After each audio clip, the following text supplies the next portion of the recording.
the real step to starting a scalable cleaning company. So when it comes to the cleaning industry, the business model is actually very simple. Where people go wrong is they don't actually treat it like a business, they treat it like a side hustle. They fall into this trap because of how easy it is to get jobs acting as a sole operator.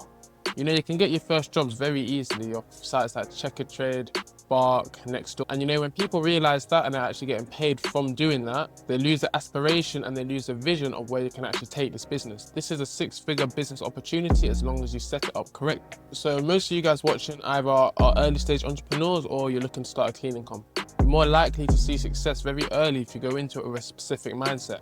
And that mindset is you are a CEO, you are an operator, and you are a business owner, rather than someone working in the business where your involvement is essential for any sort of progression.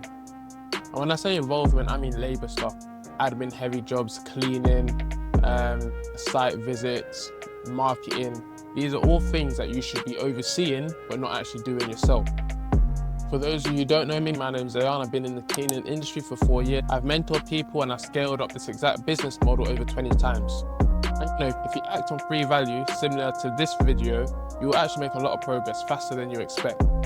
You know, this is an industry where people actually need cleaners. It's just about you positioning correctly to get in front of those people. Once you're at that stage, you then want to focus on attracting your ideal client. You know, that could be weekly residential cleans, it could be offices, it could be gyms, it could be even the local council.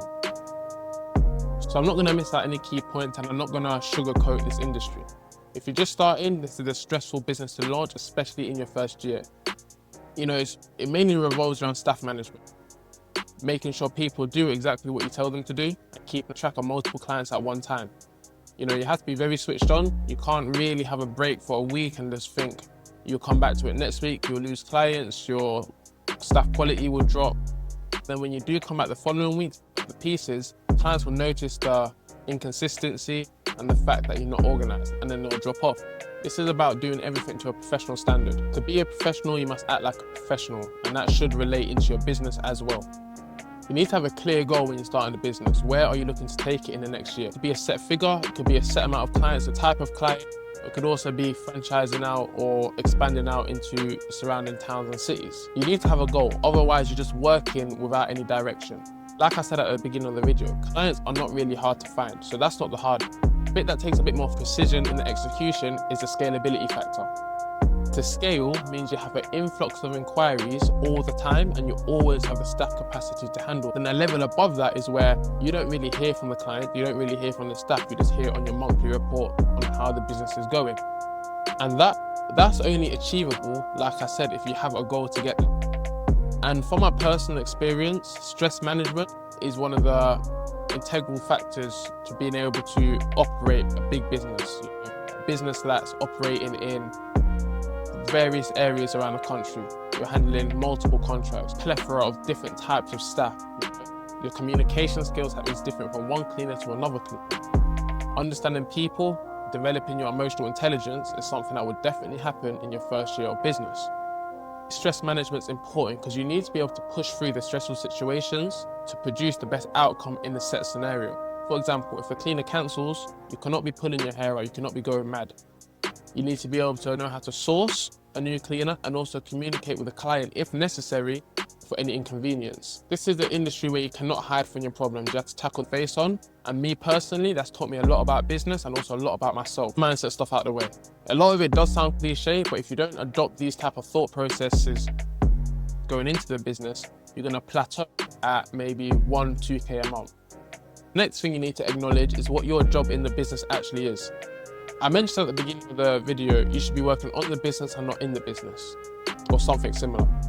In your first year of trading, it's very, very, very hard, unless you're a millionaire already, to not have any involvement in the business.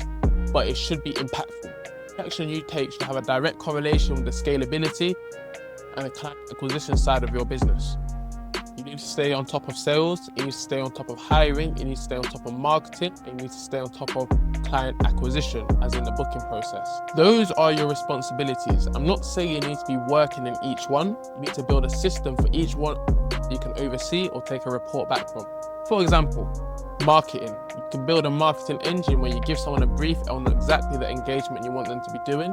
You can schedule posts on Facebook Business Manager. You can add AI advantage to your adverts so they're continually being optimized without your input.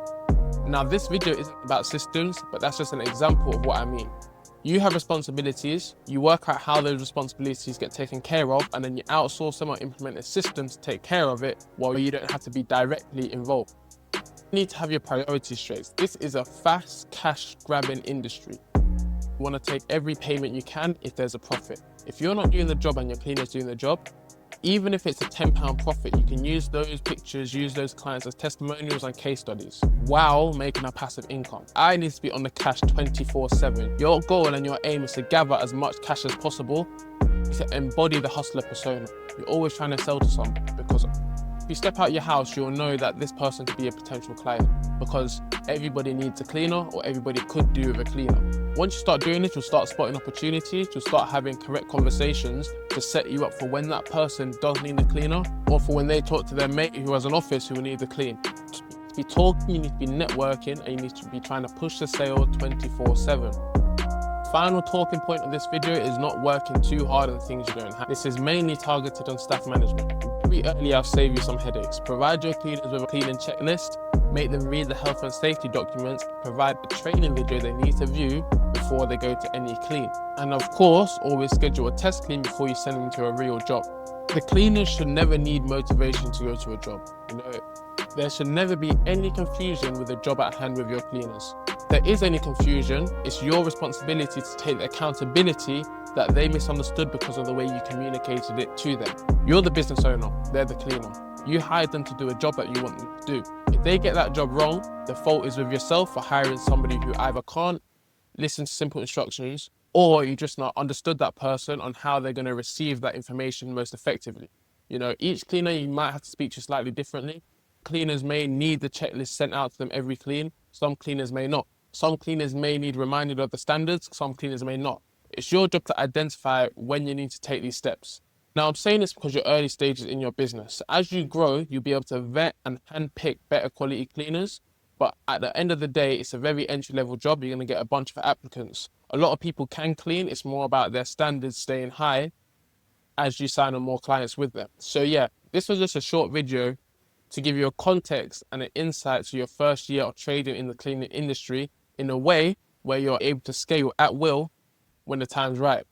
Make another video on scalability, but usually that's through paid ads, local partnerships, effective email marketing, just building an effective sales process. Now that's for another video. Content you found it useful, drop a subscribe. Questions you may have, drop them in the comments. If you're looking for support to build your own cleaning company, check my link in the description. You can book a call, see where you're at, and see if I can help you. Either way, I hope this video was helpful, and I'll see you on the next one.